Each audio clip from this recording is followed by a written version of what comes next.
ব্যাপক গুলি এবং সংঘর্ষে রণক্ষেত্রে পরিণত হয়েছে সীমান্তরক্ষী বাহিনী বাংলাদেশ রাইফেলস বিডিআর এর সদর দফতর। সকাল 9:30 থেকে একটানা শুরু হওয়া গোলাগুলি এখনো থেমে থেমে চলছে। গোটা এলাকা ভরে গেছে ধোঁয়া আর বারুদের গন্ধে। সেনাবাহিনীর সদস্য অবস্থান নিয়েছেন।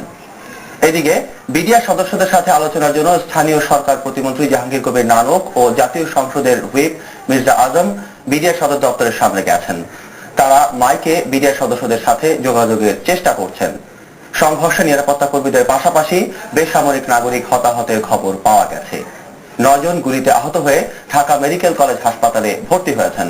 এর মধ্যে একজন মারা গেছেন। তবে সব মিলে ঠিক কতজন প্রাণ হারিয়েছেন, কতজনই আহত হয়েছেন তা এখনো পরিষ্কার নয়।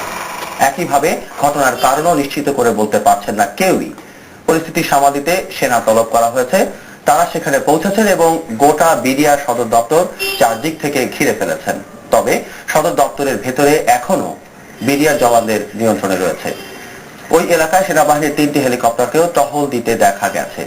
এখনো থেমে থেমে গুলি হচ্ছে ওই এলাকায়।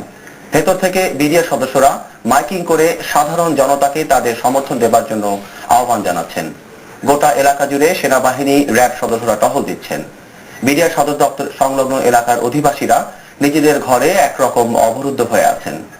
এই ঘটনায় ধানমন্ডি, লালবাগ, ঢাকা বিশ্ববিদ্যালয় সহ সংলগ্ন গোটা এলাকাতেই আতঙ্ক ছড়িয়ে পড়েছে।